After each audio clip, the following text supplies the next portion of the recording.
It's been a while since I've done one of these videos on the Thorn, so Greg will be very happy that I'm back. A little flu, but ready to start again and to start cleaning up, which I did a bit of on the last video, and getting back into the build. The first thing we're going to attack is the fixed blocks, of which, according to the plan, there are 3 of them. One in the center, there's one just across here, and there is a deck block right at the top, but I assume we'll deal with this later on. So I'll give you a better idea of the blocks. That's the forward one. This is the double block in the center of the boat, and then we have the last one which sits on the top deck. The center one, the double deck, is probably the most difficult, so we'll go through building this one. I've made an error which I'm going to correct in the video, so you actually will not see the error unless you saw the first version of this video.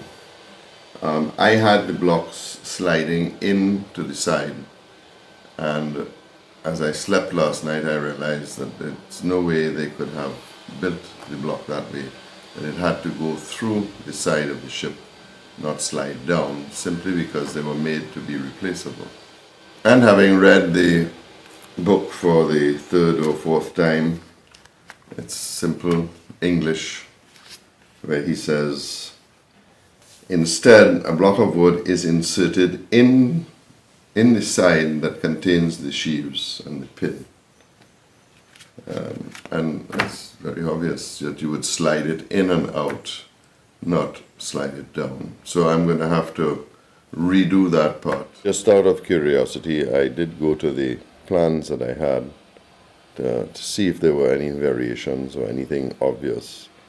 And the 3 sheet plans that I had, which are the Fly, only one of them is of the Thorn, in fact gave me no relief, because there's no reference in any of the 3 plans to the fixed blocks. I have recut the slot, and so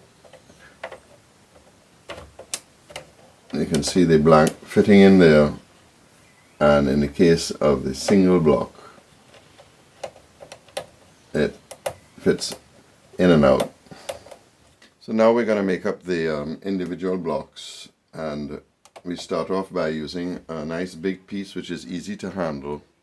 We'll cut that off, making sure that we leave 3 inches on either side for the planking, both the inner planking and the outer planking. I use the utility knife to accurately mark the cut lines.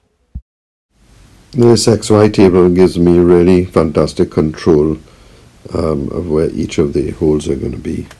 And all you have to do is make sure you've squared it properly to the work. And this is where the turbo carver comes into her own, connecting the various drill holes and ending up with a nice clean slot. And here she is, fitted. So again, we would sand this down. Remember, you should not sand it flush with the frames, because you have to leave space 3 inches for the planking that's to come afterwards. For now, we're actually going to leave it like that and fit the other one. Just showing you that it took quite a few attempts to get this right. So there's absolutely no way you will get it right on the first try. But at the end, if you persevere, this will be the result. It doesn't really get much better than that. And it's the same thing for the single.